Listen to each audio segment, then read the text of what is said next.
एक जगह जहाँ हर लहर एक कहानी सुनाती है और हर सनसेट आपके दिल में घर कर लेता है। स्वागत है आपका अंडमान में। छुप छुपा के स्वर्ग धरती पे उतारा गया हो तो वो अंडमान और निकोबार के आइलैंड ही होंगे। नमस्कार, मैं स्निग्धा। आज के इस एपिसोड में आपको लेके चलती हूँ अंडमान की ओर। ये मेरी लाइफ का एक ऐसा ट्रिप था जो मेरे दिल में घर कर गया, जिसे मैं आज तक भूल नहीं पाई और शायद ही कभी भूल पाऊंगी। तो आइए जानते हैं कि यहाँ कैसे पहुँचा जा सकता है। पहला, एयरवेज। कोलकाता, बेंगलुरु, हैदराबाद और भुवनेश्वर जैसे शहरों से आप 2.5 घंटे में पोर्ट ब्लेयर पहुँच सकते हैं। जैसे कि हमने Delhi to Kolkata, Kolkata to Port Blair by flight journey complete की थी। The distance between Kolkata Netaji Subhash Chandra Bose International Airport and Port Blair Veer Savarkar International Airport is 1301 kilometers and 808 miles. दूसरा, वाटरवेज। अगर आपको क्रूज यानी कि थ्रू वाटरवेज ट्रैवल करना है तो आपको 66 आवर्स यानी कि 3 दिन लग सकते हैं पोर्ट ब्लेयर पहुंचने में। You can buy tickets from the shipping house. Day 1, तो हमने होटल में चेकिंग किया, फ्रेशन अप हुए और सीधा निकल गए सेलुलर जेल की ओर। सेलुलर जेल, जिसे काला पानी के नाम से भी जाना जाता है, भारत के स्वतंत्रता संग्राम के दौरान क्रांतिकारियों को कठोर कारावास में रखने के लिए बनाया गया था। यह अंडमान और निकोबार द्वीप समूह में एक ऐतिहासिक स्थल है, जहां आज भी उन बलिदानों की गूंज सुनाई देती है। पूरा दिन यहाँ घूमने के बाद शाम में हमने लाइट एंड साउंड शो देखा, जिसके बाद हमारे दिल में स्वतंत्रता सेनानियों के लिए और भी इज्जत और सम्मान बढ़ गया। Day 2, Port Blair to Havelock via cruise.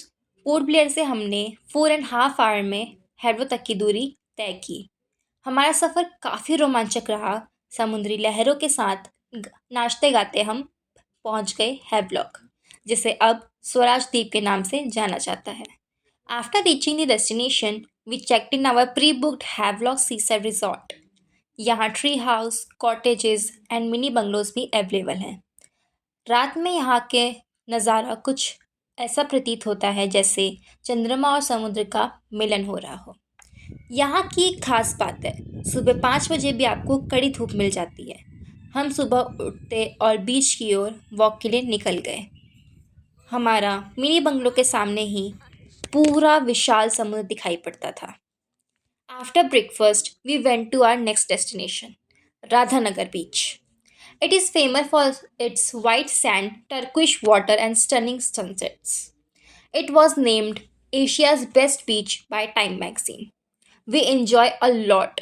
यहाँ हमें इतना मज़ा आया कि टाइम का पता ही नहीं चला और इसी चक्कर में हमारी टूरिस्ट बस भी छूट गई। Point to be noted, Andamanis are very punctual. After so many hustle, we managed to go back to catch our cruise and हम पोर्ट ब्लेयर वापस आ गए। Day 3, north Bay island. North बे द्वीप अंडमान और निकोबार में स्थित एक सुंदर द्वीप है, जो अपनी प्राचीन समुद्र तटों और जल क्रीड़ा गतिविधियों के लिए प्रसिद्ध है। यह द्वीप समुद्री जीवन और कोरल रीफ देखने के लिए एक प्रमुख आकर्षण है। यहाँ की वाटर एक्टिविटीज़ काफ़ी फेमस है, जैसे कि scuba diving, snorkelling, yacht riding etcetera. तो उन्हीं में से मैंने स्नॉर्कलिंग की, क्योंकि जब आप इतनी फेमस जगह आए हो तो फन करना तो बनता है। Snorkelling in North Bay island is one of the best activity to do in Port Blair. The beach and the fringing coral reef are the closest one you can find. This place is ideal for snorkeling for beginners due to calm, clear and bursting with awesome marine life. उसके बाद हमारा पूरा group ने Andaman dolphin glass yacht के मज़े लिए। Day 4, Viper island and so many small island. Viper Island holds historical significance and offers serene natural beauty. Though not as famous as some other island like Havelock or Ross Island, Viper Island is worth exploring for those interested in history and tranquility. The Andaman Islands are home to the Andamanese, a group of indigenous people made up of a number of tribes, including the Jarawa and Sentinelese. While some of the island can be visited with permits, entry to other including North Sentinel Island is banned by law.